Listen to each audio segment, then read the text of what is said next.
Bonjour à tous, je fais cette vidéo en réponse au père Hervé Marie Ignard, qui se trouve au Cameroun, à propos de la primauté de l'évêque de Rome sur les autres évêques. Alors, il prétend que le pape de Rome est le seul successeur de Pierre, et puisque le Christ a dit qu'il va fonder son église sur Pierre, et donc le pape de Rome, étant successeur de Pierre, doit être le chef de l'église. Alors pour commencer, je dis ceci. Pierre n'a pas fondé que l'église de Rome. Et d'ailleurs, il n'y a pas de preuve tangible que Pierre aurait fondé l'église de Rome. Avant d'aller mourir à Rome, ce qui est prouvé, Pierre est mort à Rome, crucifié la tête en bas. Mais avant d'aller mourir à Rome, Pierre a fondé l'église d'Antioche. Parmi les 5 patriarcats qui ont été reconnus par le concile de Chalcédoine au 5e siècle, il y a le patriarcat d'Antioche. Et le patriarcat d'Antioche reconnaît Pierre comme étant le fondateur de cette église. Et donc, s'il y a quelqu'un qui doit se réclamer successeur de Pierre, c'est d'abord le patriarche d'Antioche. Le patriarche d'Antioche ne réclame pas cette autorité, mais l'histoire retiendra que le pape Léon Ier s'était opposé aux décisions de ce concile.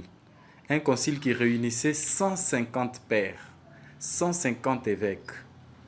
Un seul évêque s'oppose à une décision de 150 personnes qui se sont réunies et qui ont invoqué le Saint-Esprit. Et qui ont décidé en disant, le Saint-Esprit et nous avons décidé que le pape de Rome a les mêmes privilèges que le pape de Constantinople, etc. Si vous cliquez même sur Internet, vous allez trouver le canon, le 28e canon du Concile de Chalcédoine qui parle de ces choses. Pourquoi le pape, l'archevêque de Constantinople plutôt, l'archevêque d'Antioche, pourquoi ne réclame-t-il pas la primauté, mais c'est seulement le pape de Rome, alors que Pierre a fondé d'abord l'église d'Antioche avant d'aller fonder l'église de Rome. Bon, d'ailleurs, il n'y a pas de preuve qu'il a fondé l'église de Rome. C'est Paul qui a fondé l'église de Rome. Il a envoyé une lettre aux Romains, ce qui prouve que c'est bien lui qui avait fondé cette église, comme il envoyait des lettres à toutes les églises qu'il avait fondées. Alors, autre chose, autre aspect, c'est que le Père dit que Jésus-Christ a dit à Pierre, je fonde mon église sur toi et je te donnerai les clés du royaume. Mais ce n'est pas seulement à Pierre que le Christ a donné les clés du royaume. Il a d'abord donné les clés du royaume à Pierre, mais plus tard, il a donné aussi les clés du royaume aux autres apôtres. Et quand il y a eu concile à Jérusalem, le premier concile de Jérusalem, donc le concile des apôtres, ce n'est pas Pierre qui a dirigé le concile, c'était l'évêque de Jérusalem, Jacques, le frère du Seigneur. Jacques, le frère du Seigneur, oui. C'est lui qui avait dirigé le concile de Jérusalem. Et Pierre était présent. Pourquoi est-ce que Pierre n'a pas réclamé l'autorité? Pierre, Saint Paul l'appelle colonne de l'Église au même titre que Jean et aussi Jacques. Pierre, Saint Paul lui résistait en face dans Galates chapitre 2. Or, le pape aujourd'hui, avec toute l'autorité qu'il a, personne ne peut lui résister.